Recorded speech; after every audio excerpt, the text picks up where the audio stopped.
Hello viewers, welcome back to the channel.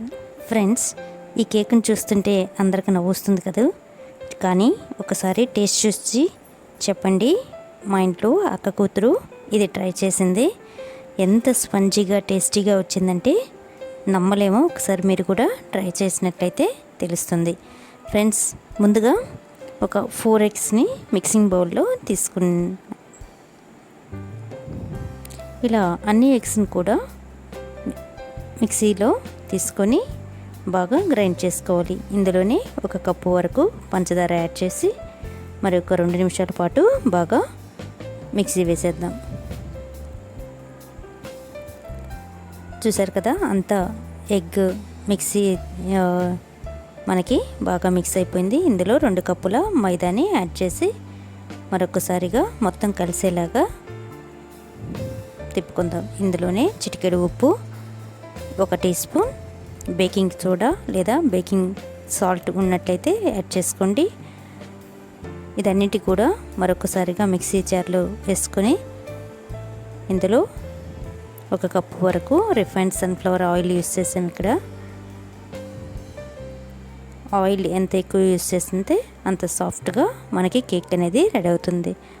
అలాగే ఇందులో flavour కోసం వెనిలా ఎసెన్స్ యూస్ చేసాము. వెనిలా ఎసెన్స్ అనేది ఆప్షనల్ మాత్రమే, ఫ్లేవర్కి మాత్రమే కాబట్టి ఉంటే వేసుకోండి, లేదంటే యాలకుల పౌడర్ కూడా యాడ్ చేయొచ్చు. ఎంతో గుమగుమలాడుతుంది. ఇప్పుడు మనకు బ్యాటర్ రెడీ అయిపోయింది, కేక్ బ్యాటర్. ఇప్పుడు ప్యాన్ తీసుకొని అందులో ఆయిల్ని గ్రీస్ చేసి పెట్టుకోవాలి. ఇప్పుడు పైన మైదా పిండిని డస్టింగ్ కోసం యూజ్ చేస్తున్నాము. ఇలా అంతా కూడా వేసేసి ముందుగా మనం రెడీ చేసి పెట్టుకున్న కేక్ బ్యాటర్ని అందులో వేసి ఇలా తట్టినట్లయితే బబుల్స్ అనేవి పైకి వస్తాయి. మనకి నీట్గా కేక్ అనేది ఈక్వల్ క్వాంటిటీలో వచ్చేస్తుంది. ఇప్పుడు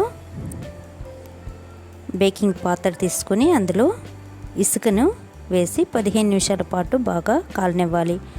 ఇసుక బాగా కాగాక మనం ముందుగా రెడీ చేసి పెట్టుకున్న ఈ బ్యాటర్ ప్యాన్ని ఇసుక పైన ఉంచి మూత ఉంచి 45 మినిట్స్ వరకు బేక్ చేసుకుందాం.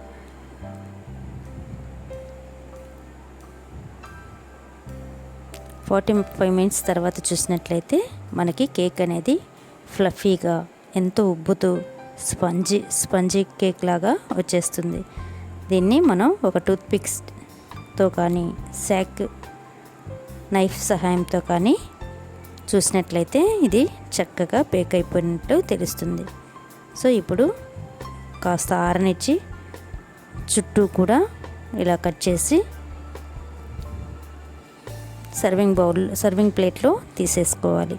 ఎంతో స్పంజీ అయిన టేస్టీ అయిన కేక్ అనేది మనకి రెడీ అయిపోయింది. ఈ లాక్డౌన్ సమయంలో అందరూ అడగటంతో ఇలా మేము ట్రయల్స్ చేసేసి చక్కగా చేసేసుకొని ఎంతో ఇంటిల్లిపాది టేస్టీగా స్వీటీగా ఈ కేక్ అనేది తినటం జరిగింది. ఒకసారి మీరు కూడా ట్రై చేసి ఇప్పుడు కేక్ని ఇలా 2 పార్ట్స్గా కట్ చేసి ఇందులో షుగర్ సిరప్ని అప్లై చేసి మనం కట్ చేసుకొని తిన్నట్లయితే కేక్ అనేది ఎంతో టేస్టీగా నోట్లో వేసుకుంటే హనీ కేక్ లాగా మనకి కనిపిస్తుంది. సో మీరు కూడా ఒకసారి ట్రై చేసి ఇలా అప్లై చేసేసుకొని పీసెస్గా కట్ చేసుకొని తినేయండి. నాకైతే ఈ వీడియో చాలా యూస్ఫుల్ అనిపించింది. మరి ఈ వీడియో కానీ మీకు నచ్చినట్లయితే లైక్ చేసుకోండి, అలాగే సబ్స్క్రైబ్ చేయండి. పక్కనే ఉండే బెల్ ఐకాన్ని క్లిక్ చేసుకున్నట్లయితే ఎన్నో ఆసక్తికరమైన ఎన్నో యూస్ఫుల్ వీడియోస్ మీకు నోటిఫికేషన్ రావడం జరుగుతుంది. చూసారు కదా, ఇలా ఫుల్గా కూడా మీరు ఇంకా ఇష్టమైతే పీసెస్ కూడా ఈ షుగర్ సిరప్ అనేది అప్లై చేసుకోవచ్చు. చాలా టేస్టీగా ఉంటుంది. మనం అన్ని ఇంగ్రీడియంట్స్ సమపాలల్లో వేసాం కాబట్టి నాకైతే ఎంతో బాగా స్పంజీగా టేస్టీగా అనిపిస్తుంది. Thank you for watching this video.